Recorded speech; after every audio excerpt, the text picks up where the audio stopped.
Howdy, I'm Jim Potts, and today I'm going to get in the weeds because I'm going to explain how the Oklahoma Democratic Party allots delegates to the district and state convention to each of the counties. So, um, I had promised to make this video to my good friend Stacy up in Logan County, because she seemed to be interested. And I think it's also a good practice that anybody in the Democratic Party uh, understands how we do this. So when the allotment tables are presented, then you can check them for your own darn self. Okay.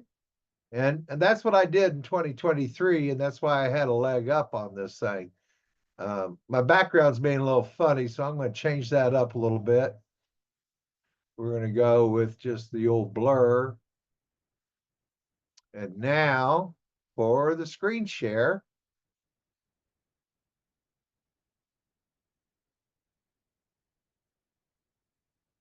Okay. So this was a report that was created for the Oklahoma Democratic Party. And there's an attached table of the delegate allotments, which was developed in accordance with the ODP Constitution Article 3, Section 2.B.2 and 2.B.3. The election results were obtained from the Oklahoma State Election Board archives. So I furnished a link here for the party constitution, as well as a link to the Oklahoma State Election Board results page. So you can go check our tables if you want. So I think, how many of us remember like 7th grade algebra? You'd have these word problems. So this is essentially a word problem. If you read the Constitution, there's a lot of words there, but essentially here's what it's saying. These are the formula factors. Good old formula V, as in Victor. These are the general election votes for the Democratic nominees for governor and U.S. senator. So this is in the general election. So you got one column for governor and another column for senator. And then factor W are the primary election votes for all Democratic candidates for governor and U.S. senator. So you got W Gov and W Senator. Now we chose to use, in 2022, we had an unusual situation where we had 2 U.S. Senate races, but we only used the full Senate race because we believe that is the intent of the original Constitution section. Okay, why? The general election for Democratic nominee for U.S. president in the most recent two cycles. So when I built this table in 2023, leading up to the Delegate 2024 National Committee Delegate Convention, I used 2016 and 2020. But since we now have the 2024 election, then we can throw away 2016, move 2020 over, and then put the results for 2024.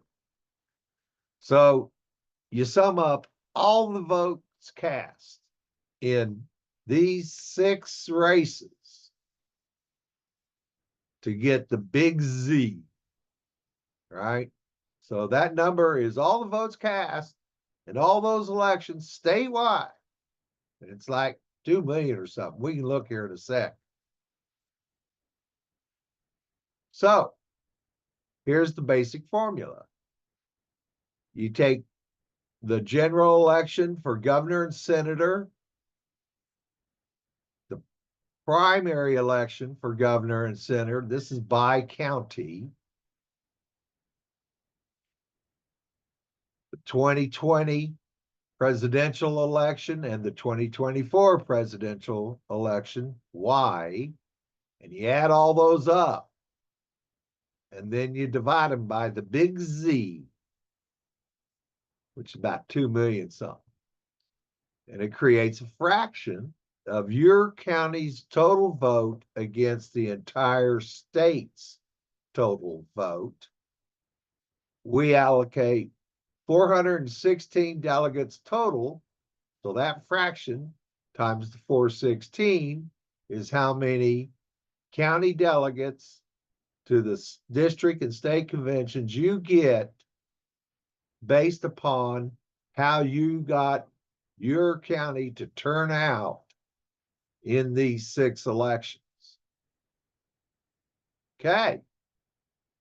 So here's the part about the most recent election for governor and U.S. Senate was in 2022, and only the full term U.S. Senate votes were used in these calcs. Now, we got a little problem here. The most recent U.S. presidential years were 2020 and 2024. And these elections spanned redistricting. All right, the Oklahoma legislature boogered up all the districts, and then the counties, they changed up their precincts, boundaries, and numbers. And so trying to compare votes for congressional districts in the split counties became problematic. All right, so here's the deal. The majority of the counties remained in their 2020 congressional districts, no problem. Where entire counties were moved to the new CD, their votes cast in 2020 were credited to the new congressional district. All right, so we had two. Lincoln used to be in Congressional District 3, and then they gerrymandered it over and put it with Congressional District 5, with Pottawatomie and Seminole and Oklahoma and a chunk of Canadian. Washington County up there north of Tulsa, Bartlesville, right, used to be part of CD1 with Tulsa County. Well, they moved the whole darn thing over to Congressional District 2. Okay, fine. So Congressional District 2 is going to get the votes cast in 2020 in CD1, Washington County, are credited to CD2, Washington County. All right, fair enough, straightforward.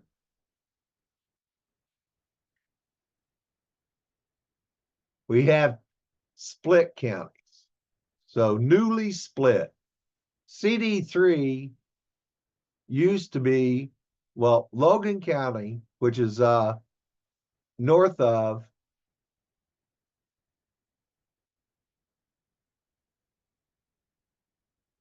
CD3, Logan County, which is just immediately north of Oklahoma County, used to be part of CD3. So they split it. And everything north of the Cimarron River in Logan counties still stays in CD3, but everything south was lumped in with CD5. And Wagoner County used to be in CD1, but they pulled it back a little bit to the western part of the county, and they let CD2 take part of the eastern part of Wagoner County. So those became new split counties. We had some old split counties that got revised. Canadian used to be just CD3 and 4. Well, they took a chunk and gave it to CD5, mainly over on the eastern, like north and east of Yukon or in around Yukon. to CD5, and they pulled CD4 out of that far southeast corner altogether. Creek County, they just moved the boundary around a little bit between where CD1 was adjacent to Tulsa County and where CD3 was with the rest of Western Oklahoma. Western Oklahoma? Okay. Oklahoma County used to be just CD4 and 5. There's a chunk right around Tinker Air Force Base that was gerrymandered years ago to CD4 so that Fort Sill and Tinker would be in the same congressional district. So they cut in underneath Yukon into the southwest part of Oklahoma County and grabbed some CD3 territory. And then Rogers County, up there to the north and east, Tulsa, they just revised the boundary a little bit. It had always had parts of it were in CD1 and parts in CD2, so they just kind of moved it around a little bit. So, where portions of a county lie in different congressional districts, that county state delegates shall be allotted to each portion of that portion's Democratic vote for the above candidates bears to the total such vote of the county as a whole. Here's the key words, county as a whole. All right. So you say, how many votes were cast in CD3 and how many votes were counted in CD4 in this, or CD5, whatever, in this county in these different races. And as is the case that happened to Logan County, CD3's proportion was less than a half. So they would get no delegates. But this section right here says, if a portion of a county should be earned less than a half of the state delegates, it shall nonetheless be granted one delegate in addition to those allocated to the county. So here we go.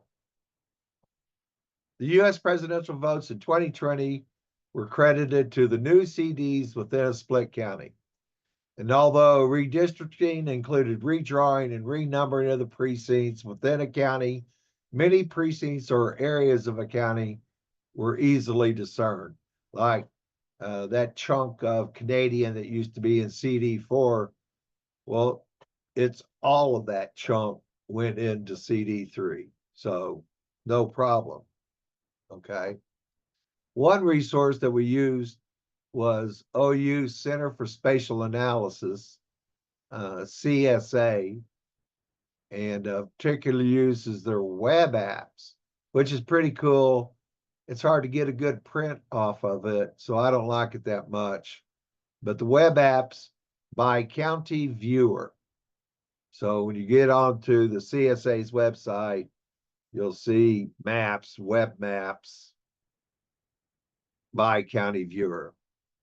And once you're in there, over here, you can select layers to turn on and off. So you can turn on the CD 2020 census CD boundaries and the 2010 census precinct boundaries. So you can see these precincts are where they are relative to the new congressional districts. It's pretty fun to play with, and it's really interesting. I've got a link in here for that. Okay, so where old precincts were split by the new congressional district boundary, votes were credited to each new congressional district by estimating the general population of each portion. Okay, so you can pretty much look at a precinct and say, oh, here's the big city, and everything else is wheat field. There ain't no votes in that wheat field, so I'm going to give 10% of the votes cast that precinct to the wheat field district and the 90% of the votes cast to the district that grabs that big population center. Simplification, but it's pretty much how you did it, you know. We also kind of looked at other races and voting patterns to kind of see what was going on in previous election years and stuff. And that helped out a lot. Okay, so we have more detailed data for the allotment of delegates may be found on the Google Sheets. And here's the links for that. So I'm going to try to include a link to this report in my YouTube description so that if you want to get onto this report and hit any of these links, it'll go right to it. But I've got this delegate allotment spreadsheet loaded up on the next sheet. So let's see if I can toggle on over there. Boom. There it is. So here you go. The general election for governor and U.S. senator. Here's the votes in the county for the governor in 2022. And here's the votes for Langford in 2022. And then here's the primary. These are the votes for all the Democratic candidates in the primary. And here's the votes for all the U.S. senator candidates in the primary. And then over here, we got Y, the general election for U.S. President 2020, 2024. And then here's the total. Now down here at the bottom, you can see that the big Z number, what is that? 2,185,764 votes. So this is a little check I did, make sure my columns and rows all add up. So that 2 million. So for Adair County, what part is that hit there? 7,786 votes of those 2 million. Well, it's approximately 1.48. Oh, rats. 200s. So that rounds down, sorry to say.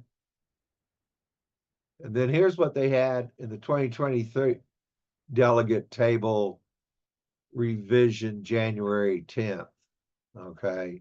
So they lost a delegate in this round. Here's Canadian County, for instance. So this is the total number of delegates they receive is 15. And if you look at the delegate table in your info packet, I don't know that I have the info packet up. Let's see if I can call it up real fast.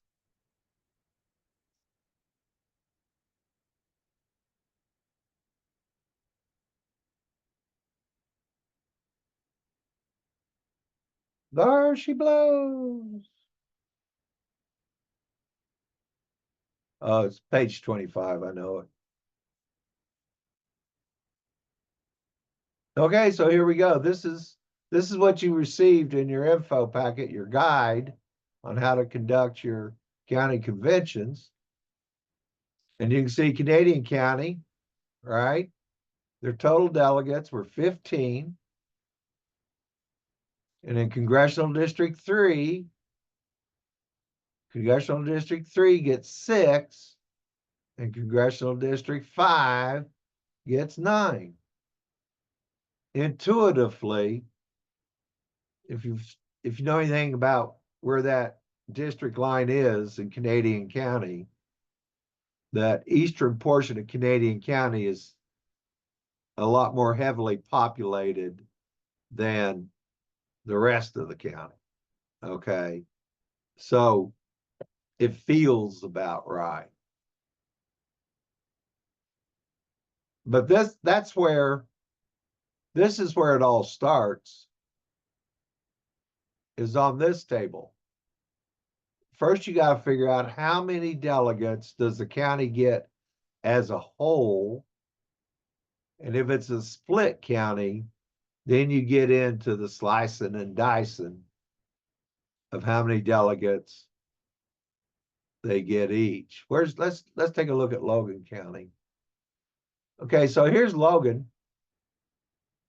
You see they had 23,838 total votes, which got them to 4.54, which rounds up to 5. And then if we look at the guide, HIJK, Logan, right up here at the top. Let's zoom in on that a little bit. You can see that Congressional District 5 got all 5 of them. Because essentially Logan County is everything south of Guthrie is Congressional District 5. Well, all you got's like, I don't know. There's a couple little towns up Highway 74, but they didn't amount to much. And so they had 0, but because of that section in the Constitution, they were allotted 1 extra, which gives them 6 total. Now, Oklahoma County had some rounding issues that caused it. Let's go back and look.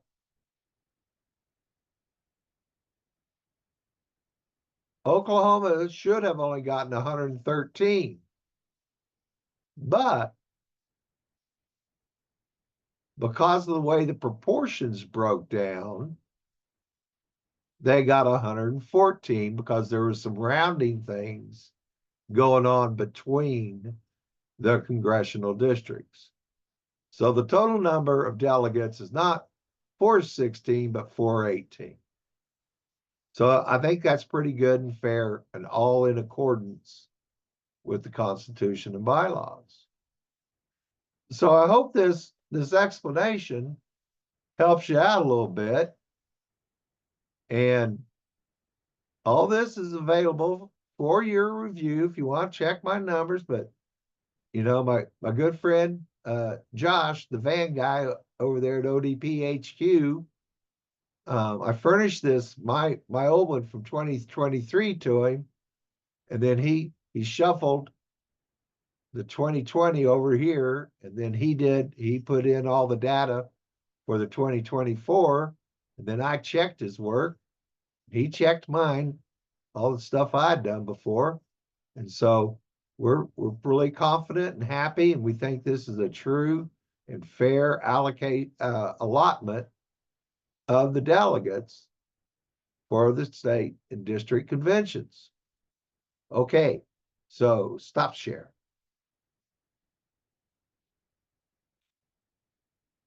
Oh my, Potts, you made a video that's less than, how long is this one? However long this is however long it is. But that's it in a nutshell. I think it's really straightforward.